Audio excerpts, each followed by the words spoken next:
Tinggal satu. Pasangan calon nomor urut 3, Pak Pramono Anung dan Bapak Rano Karno.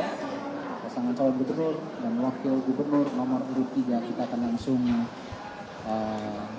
bawa ke tempat konferensi pers untuk menghadapi beberapa pertanyaan. Silakan Pak Pramono dan Pak Rano di tengah-tengah kita semua. Untuk pendukungnya bisa berada di belakang. Di belakang untuk para Pak pendukung Pramono bisa dan Pak Rano. bisa berada di belakang. Baik. Silakan. Baik.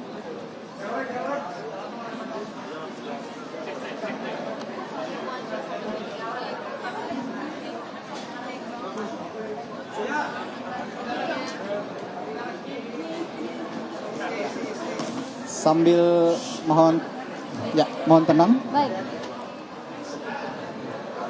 Ya, mohon tenang para pendukung. Kita akan mulai sesi konferensi persnya. Silakan rekan-rekan media, 3 penanya terlebih dahulu. Silakan. Gantiannya Mbak dulu, silakan. Ya, sebutkan nama dan medianya. Silakan. Mas Pram dan Bang Dul, perkenalkan nama saya Siti Nurhaliza dari kantor Berita Antara.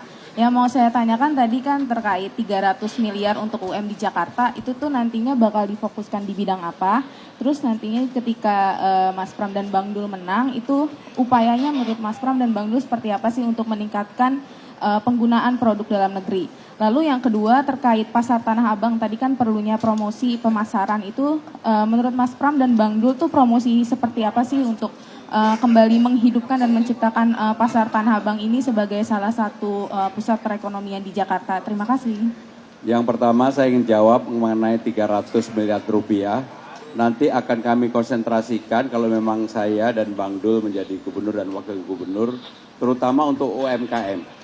Dan UMKM penggerak utamanya adalah kaum perempuan. Karena kami tahu sekarang ini yang jadi persoalan di Jakarta, salah satunya adalah UMKM yang digerakkan, diinisiasi oleh para perempuan.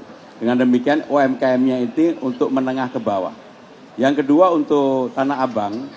Jadi saya sudah ke Tanah Abang dan saya melihat persoalan utama di Tanah Abang selain lawan dari online yang begitu luar biasa adalah fasilitas tempat dan sebagainya memang perlu dibantu oleh pemerintah Jakarta.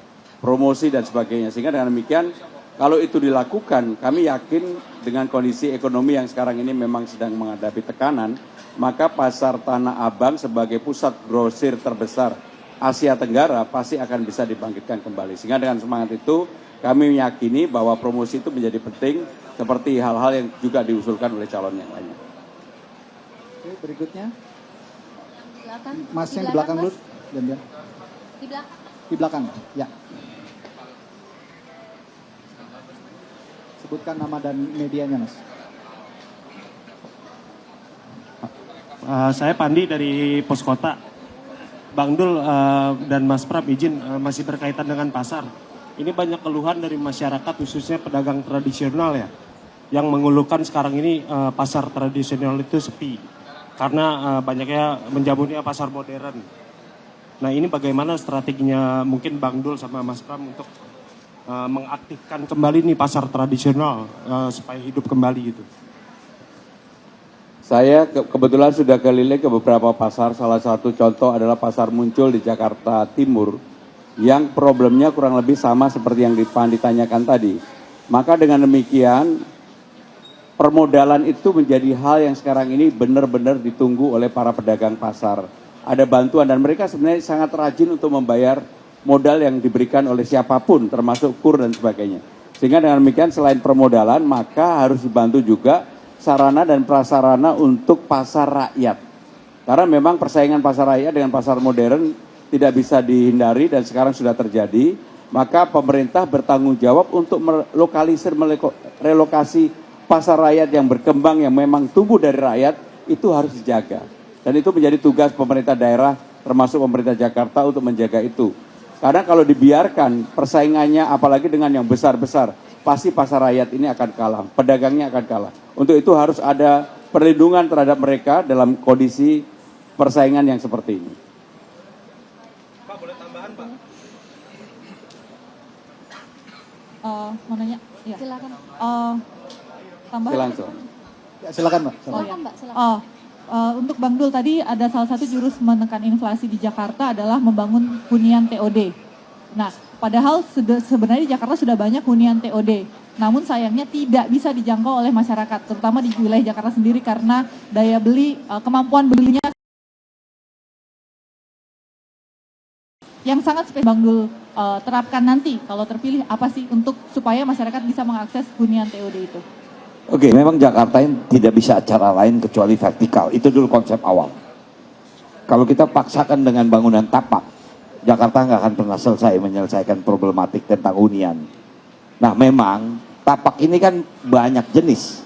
Ada rusunawa, ada rusunami. Kalau kita naikin lagi ada kondominium, naik lagi ada apartemen. Itu beda-beda, Mbak. Nah, tentu harus kita ciptakan adalah segmen mana harus kita ciptakan. Nah, tentu pemerintah daerah harus fokus kepada segmen memang sanggup untuk membeli hunian ini. Nah, jadi itulah pendekatan kami bahwa kita akan melakukan banyak sekali pembangunan di daerah yang urban. Karena apa? Kita akan menggunakan fasilitas atau lahan-lahan yang memang milik Pemda. Misalnya tadi dikatakan kecamatan, kelurahan, kita bangun ke atas. Nah, itu di bawahnya kantor kecamatan, kemudian lantai 2-3-nya bisa menjadi pasar, atasnya baru pemukiman. Nah, jadi itulah salah satu solusi. Memang bukan satu-satunya solusi, tapi harus dimulai. Kalau tidak, kita akan segera akan begini-begini saja. Mungkin itu. Pak Pram, ada yang mau ditambahkan? Silakan. Baik, saya ingin menyampaikan mungkin sebelum ada pertanyaan lagi. Jadi saya dan Bang Dul membuka yang disebut dengan jaring asmara. Aspirasi masyarakat ini sudah kami edarkan ke masyarakat dan alhamdulillah responnya luar biasa. Sekarang yang sudah mengisi itu lebih dari 11.000. Sehingga dengan demikian inilah yang menjadi apa yang kami ketahui dari masyarakat yang kita sebut belanja masalah. Selain secara langsung saya lebih dari 125 titik dan Bang Dul juga pasti lebih. Maka kami juga menerima aspirasi masyarakat yang ini adalah kami sehingga bisa mengetahui potret apa yang real yang menjadi keinginan masyarakat saat ini. Oke, satu pertanyaan terakhir silakan. Edi Teman-teman lagi dari Rakyat yang di Merdeka. pojok boleh, silakan. Silakan. Saya? Mbak Mbak yang baju biru. Mbak yang di pojok, silakan pakai jilbab. Ya. Oke. Nama dan medianya, Mbak, silakan. Selamat malam, Mas Pram dan Bang Dul. Tadi kan di dalam debat, saya Jen Cahyani dari iNews TV, mau tanya, tadi kan di dalam debat sempat menyinggung ya Disneyland kepada paslon nomor 1 ya. Nah, ini menurut Mas Pram dan Bang Dul sendiri, mungkin objek wisata atau tempat wisata seperti apa, bagaimana, dan di manakah yang cocok untuk di Jakarta untuk meningkatkan ekonomi atau UMKM ini? Terima kasih. Jadi saya percaya yang existing atau yang ada, baik itu Ancol, Taman Mini, Ragunan, Monas, dan museum-museum yang ada di Jakarta, sebenarnya bisa tetap menjadi ikon baru untuk warga dari manapun, baik dalam dan luar negeri, untuk ketika berkunjung di Jakarta, mereka bisa melihat itu. Termasuk sekarang kan sudah dikembangkan juga di beberapa tempat swasta fix misalnya. Sehingga dengan demikian saya bertanya bukan apa-apa, karena memang beliau menyampaikan baik itu ketika tahun 2018 maupun sekarang, sehingga kalau itu imajinasi, saya sangat menghormati imajinasi. Sehingga saya tidak mau membantah urusan hal itu. Demikian, makasih. Saya mungkin Pak tambahin Arno, saja sedikit. Kemarin saya baru saja mampir ke 2 pulau di gugusan Pulau Seribu. Yang pertama adalah Pulau Bidadari, yang kedua adalah Untung Jawa. Nah, kebetulan ini teman-teman saya yang dari Pulau Seribu ini 2 hadir di sini. Saya sengaja berangkat dari Muara Kamal.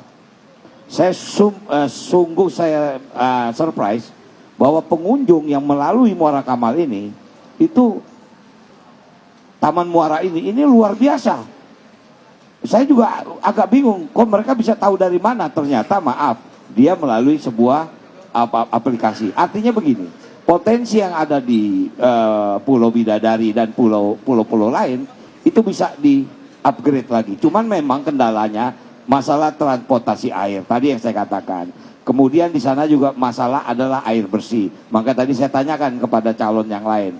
Nah, artinya tentu menjadi pelajaran kita bahwa Jakarta selain memang punya tempat wisata, tapi kita akan mengeksplor Pulau Seribu menjadi daerah wisata. Bukan wisata yang baru, tapi kita harus lakukan revitalisasi. Mungkin itu. Terima kasih. Yang terakhir dari saya dan Bang Dul tetap berkeinginan politiknya riang gembira.